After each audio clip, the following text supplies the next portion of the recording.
With so many people getting into the Amazon FBA private label game, it definitely pays a lot to actually think outside the box. Many people end up resorting to tools like Jungle Scout and Helium 10, which are amazing tools, and people find amazing products on these tools. But what are some of the ways that you can kind of think outside the box and think where others are not, to find good potential products and ideas? Let's go.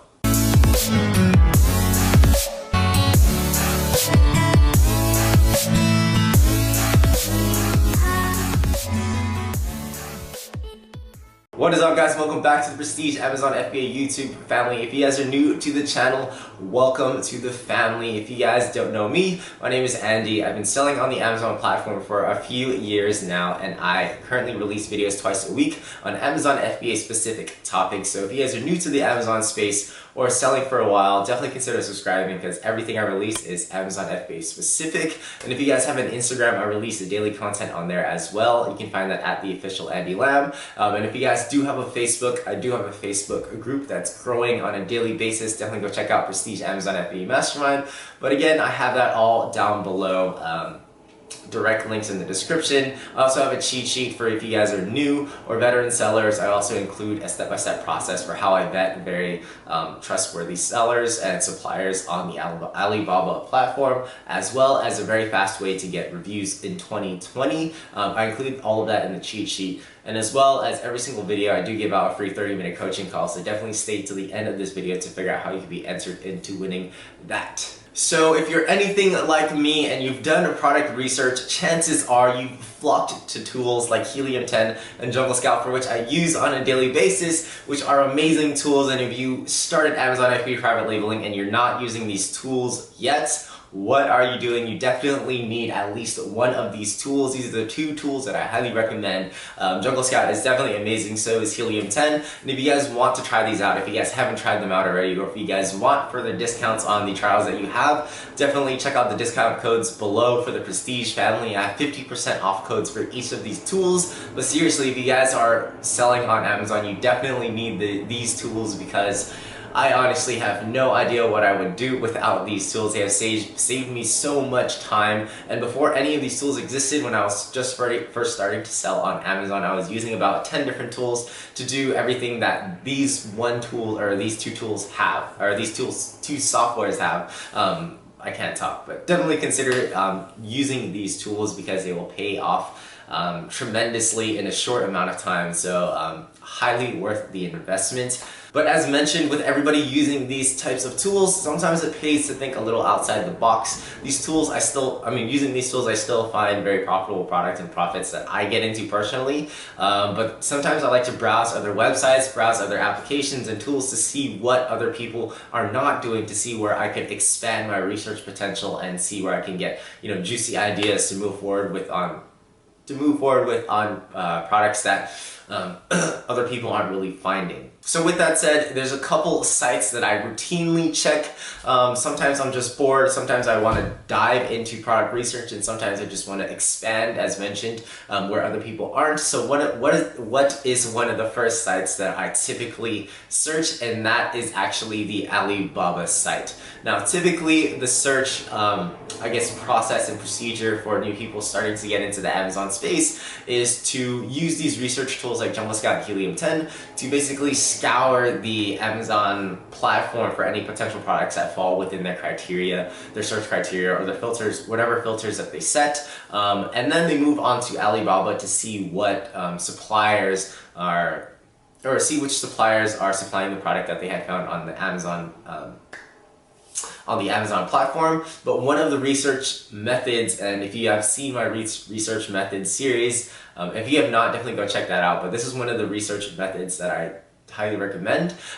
So on the typical Amazon platform, I could, if I was selling fishing products, I'll stick to fishing products for the sake of this video, but you could type in fishing and then see what automatically pops up to see what most people are searching under fishing. And then what you can also do is, to dive deeper into fishing, is type in fishing and then a letter A, and then see what other people are searching there. To see what auto-populates, to see what I mean, that's automatically straight from Amazon data. That's extremely valuable to basically Amazon lets you know what most people are looking for within the fishing niche or within the fishing, and added a letter in those keywords. So what keywords are most frequently searched for on the Amazon platform? But basically you can do that exact same thing on the Alibaba platform. Alibaba is a huge website, and it's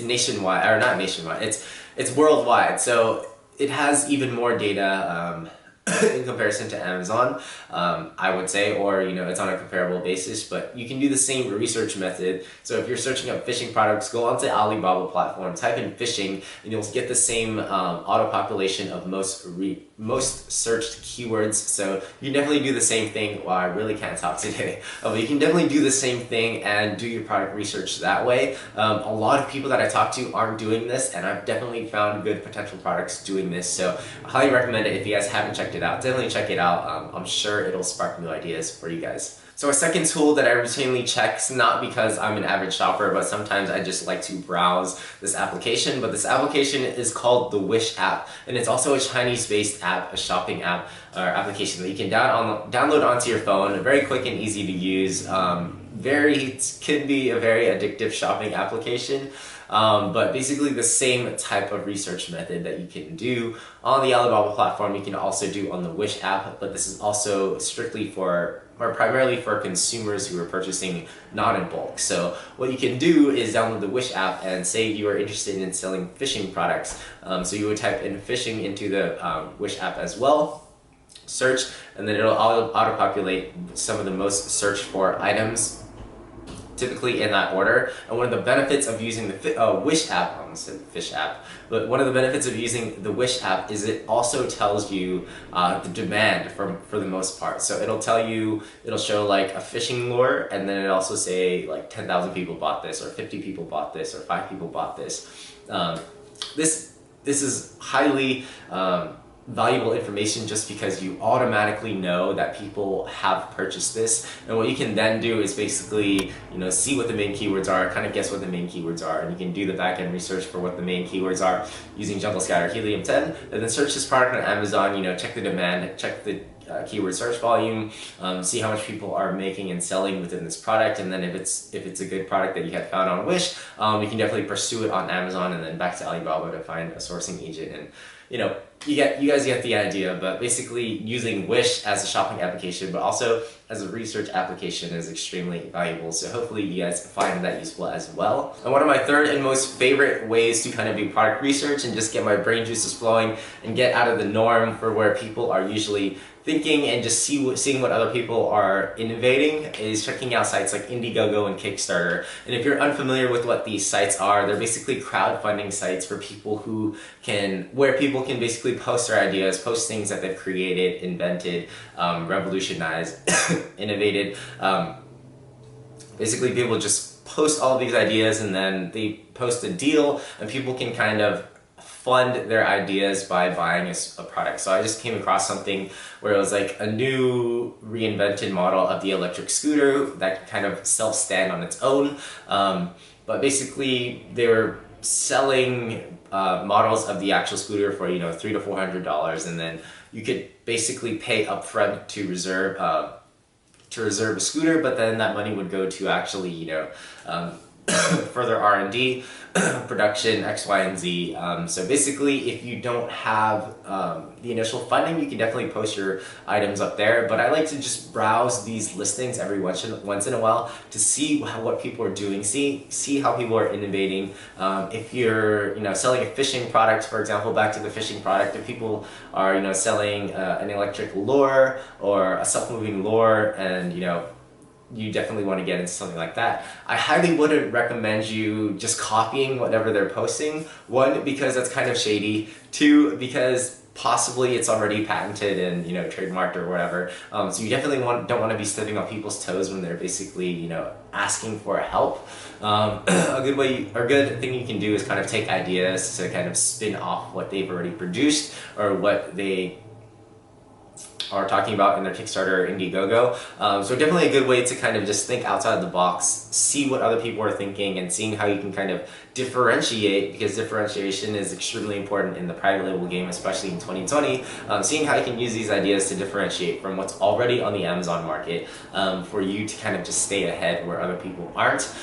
So again, hopefully this kind of gets your juices flowing and, you know, keeps your mind working in terms of different ways to differentiate. Again, those sites are Kickstarter and Indiegogo. But again, hopefully these ideas helped you kind of think of different ways to think outside the box where other Amazon or new Amazon sellers aren't really doing as of now. But again, if this content and this video topic helped you guys out, definitely drop a like, because I want to be able to know what you guys find useful and valuable. And if you guys have any questions or comments, as always, drop them down below. If you guys are interested in that free 30-minute coaching call, all you guys need to do, as always, is like this video, subscribe to the channel, and comment down below, #PrestigeAmazonFBA. Again, I do have a Facebook group and an Instagram page where I release content on a daily basis, and the Facebook group is super active. All direct links are down below in the description. But again, as always, thank you guys for staying till the end of the video. I truly appreciate it. Lets me know that you guys are finding this information and the content entertaining. But until next time, I'll catch you guys at the next video. Peace.